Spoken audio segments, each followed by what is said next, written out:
I'm going to teach you guys today about HopSkipDrive and how to create your rides and your riders for your events. So let's get started. We will go into the playbook, which will be in SharePoint. Open up your playbook and scroll over to the Neon CRM report. You'll have already gone through all of the macros within the report, so you will only be opening up this report so that you can tell who is needing a ride and who does not.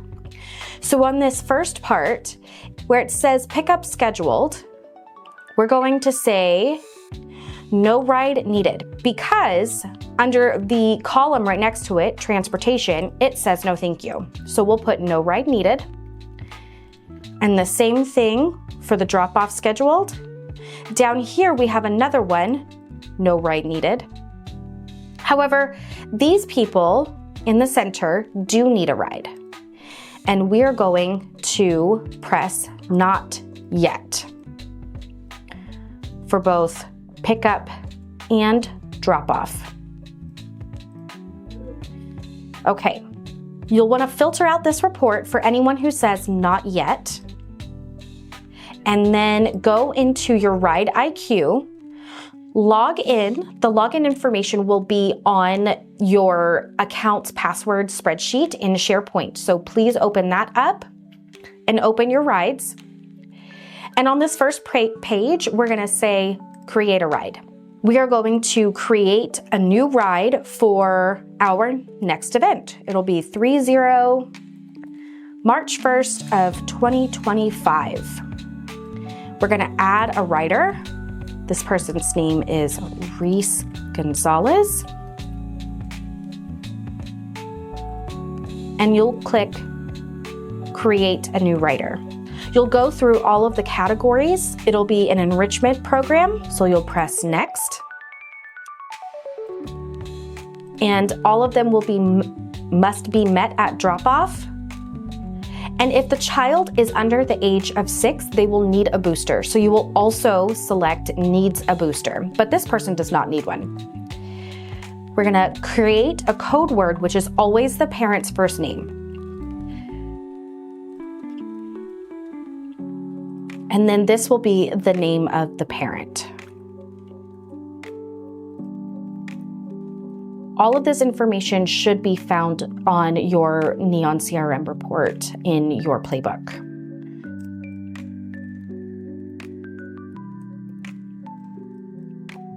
And then you press finish. On the next portion, it will be their address. You'll type in the address for that person and how you want to name it. Typically, we do the household name. And then anything that they need to know. But for this one, they don't need to know any other additional instructions. So you press finish.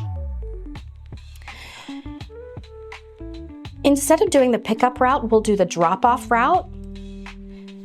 And you'll want to put in their household and the time that they're gonna need to be at the event, not when they need to be picked up from their home. It's easier to calculate that way.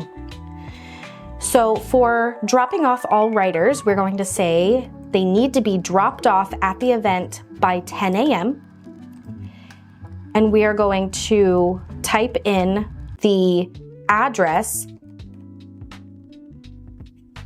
for the venue. Now, once you're done with all of this, there's a down arrow next to the save button. You'll want to say save and add a return ride. Here, you'll pick which riders, if there are any that are different, and what time they will need to be picked up. Our events typically end at 2 p.m. The cars start arriving around 1:50 p.m. So we'll put that in there. And they're going from the venue to their home, which this first pinpoint will be the event, and they're going back to their home. And then you'll press save, and that's it. You've created your first ride. Now, when you're done creating rides for everyone, you'll go back into your playbook and put scheduled. All of them have been scheduled.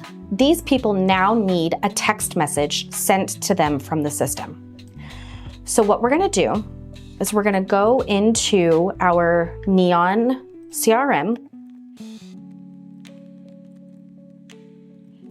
select the person that you're looking for, and then type message.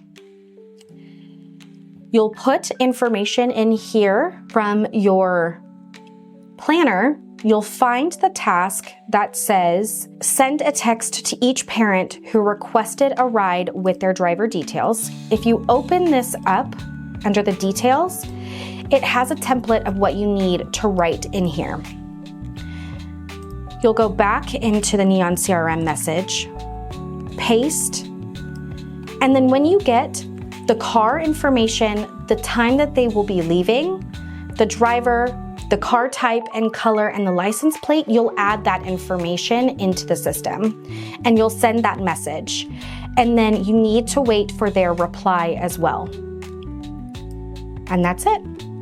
That is from start to finish how you create rides and how you send their information.